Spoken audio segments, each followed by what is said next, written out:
जहाँ धर्म संकट में हो, जहाँ भक्ति परीक्षा में हो, वहाँ पवन पुत्र हनुमान का प्राकट्य होता है। ये कथा है सुंदरकांड की, साहस, भक्ति और विजय की।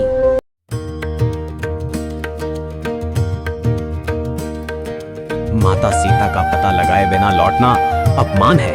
हे पवन पुत्र, तुम्हें अपनी शक्ति का स्मरण करना होगा। यदि ये प्रभु श्री राम का कार्य है तो ये दास अवश्य करेगा।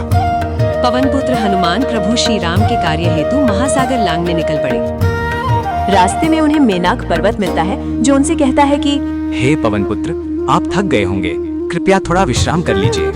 हे पर्वतराज, जो राम के कार्य हेतु निकला हो उसे विश्राम कैसा? कृपा कर आप मार्ग से हट जाएं। रास्ते में उन्हें सुरसा मिली और कहा, मैं हूँ सुरसा, मुझे काफी भूख लगी है और तुम मेरा आहार बनोगे।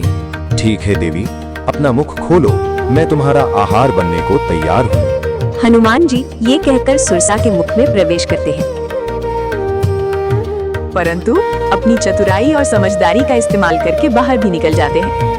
फिर पता चलता है कि वो तो उनकी परीक्षा लेने आई थी। सुरसा रास्ते से हट जाती है और हनुमान जी आगे बढ़ जाते हैं। हनुमान जी लंका नगरी पहुंचते हैं। वहां पर उनका सामना लंकिनी नामक राक्षसी से होता है। हनुमान जी उसे एक ही घुसे में ढेर कर देते हैं और आगे बढ़ जाते हैं। पूरी लंका छान लेने पर भी जब उन्हें सीता माता नहीं मिलती, तब उनका मिलन विभीषण से होता है और वे उन्हें बताते हैं, हे रामदूत हनुमान, सीता माता यहाँ नहीं है। वो तो अशोक वाटिका में एक तपस्विनी की भांति चारों ओर से राक्षसियों से घिरी हुई प्रभु श्री राम के इंतजार में अपना जीवन यापन कर रही हैं।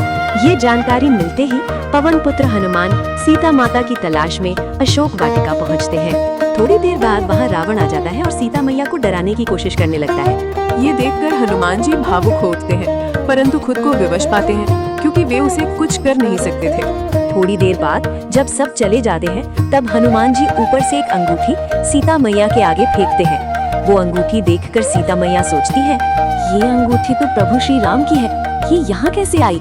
फिर हनुमान जी पेड़ से नीचे आ जाते हैं और सीता मैया को अपने बारे में सब कह सुनाते हैं। जब हनुमान जी वापस जाने लगते हैं, तब सीता मैया उनसे कहती हैं, हे हनुमान, प्रभु श्री राम से कहना कि वो शीघ्र आए। अगर आने में देरी की तो मेरा मरा हुआ मुख ही देखेंगे। आप निश्चिंत रहे मैया, श्री राम आपको शीघ्र ही लेने आएंगे। अच्छा मैया, मुझे काफी भूख लगी है, वहाँ वाटिका में काफी सुंदर फल हैं। आपकी आज्ञा हो तो क्या मैं उन्हें खा सकता हूँ? ठीक है, पर यहाँ भयंकर राक्षस भी हैं, थोड़ा संभल के। आप निश्चिंत रहे माता, मुझे इनका भय नहीं है। मैं जाने से पहले आपकी चरण रज लेने अवश्य आऊंगा माता।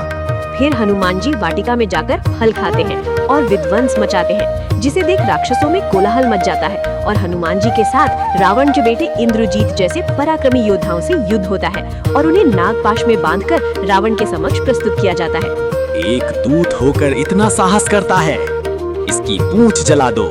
फिर हनुमान जी की पूंछ में आग लगा दी जाती है और उसी आग से हनुमान जी पूरी लंका जला देते हैं।